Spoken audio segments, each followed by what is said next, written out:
թաքցված քրիստոնյաներ։ Հետևաբար մենք ինչ պետք է անենք այսօր։ Մենք պետք է լինենք ոչ թե եկեղեցու կողքին, այլ պետք է լինենք եկեղեցու մեջ, ապրենք եկեղեցու կյանքով։ Ո՞րն է այդ կյանքը։ Եկեղեցին այդ շինությունը չէ միայն։ Մենք հետաքրքրվենք, մենք մասնակցենք, մենք ոչ միայն հայտարարություններ անենք, այլ նաև եկեղեցուն զորացնենք մեր ներկայությամբ։ Ես պարզապես հարց եմ ուզում ուղղել բոլորին։ Այսօր քանի հոգի են մասնակցում Սուրբ Պատարագներին։ Մեր մոտ, քանի որ անձնավորված է ամեն ինչը, մեր մոտ բերում է խզում։ Այս հոգևորականների չեմ սիրում, այս մեկին եմ սիրում, այս նրան չեմ հավակնում, սա լավ էր, սրա խոսքը վատն էր, սա մի քիչ բան է, կրիմինալ է, սա դուրս չի գալի։ Տարբեր մարդիկ կան, բայց դուք հոգևորականի համար չեք գնում եկեղեցի։ Դուք յուրաքանչյուրը գնում եք ձեզ համար։ Եվ լավություն չեք անում որևէ հոգևորականին ձեր ներկայությամբ։ Առաջերտին դուք օգնում եք ինքներդ ձեզ, ձեր ինքնությանը, ձեր դիմագիծը եւ մշակույթը պահելու եւ ձեր հավատքը հզորացնելու համար։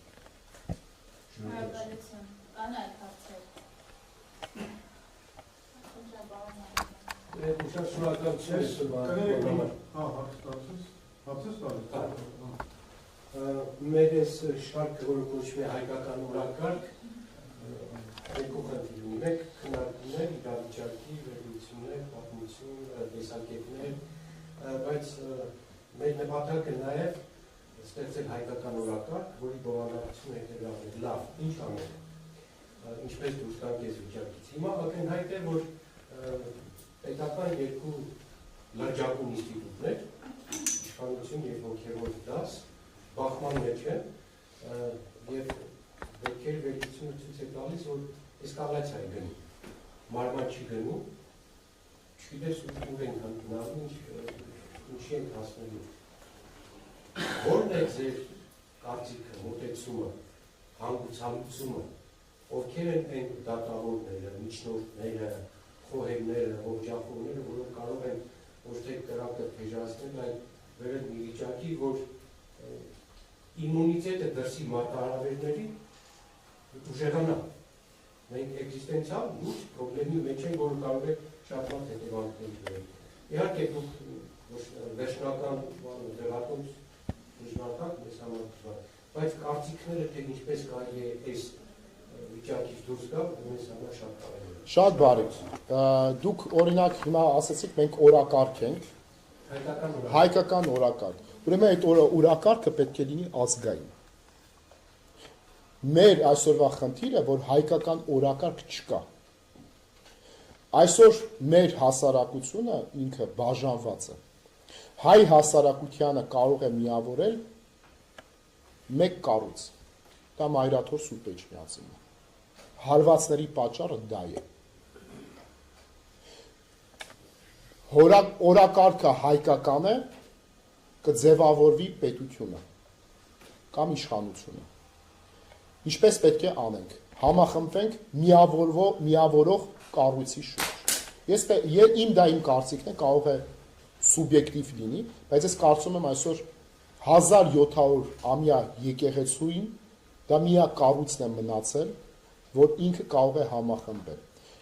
Կաթողիկոսի ընտրությունից են խոսում։ Մենք շրջաններ ենք ունեցել, որ թագավորներ չենք ունեցել, կամ երկրի նախագահներ չենք ունեցել, դադարներ են եղել, պետականությունը վերջացել է, բայց մենք միշտ ընտրել ենք ամենայն հայոց կաթողիկոս։ Հայաստանը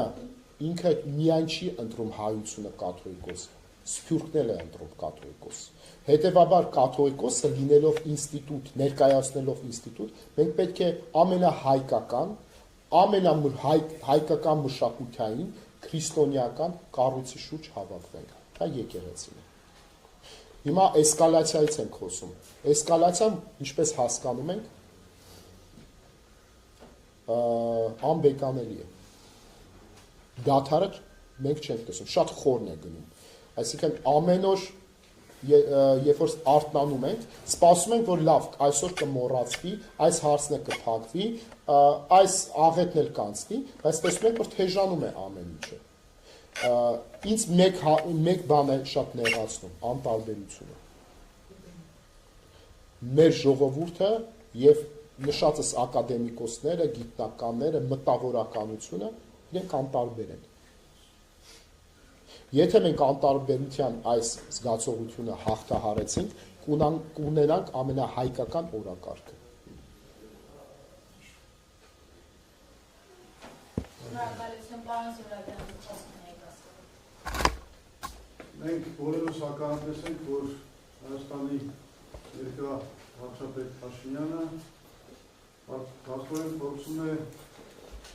հակասահմանադրական հեղաշրջում կատարել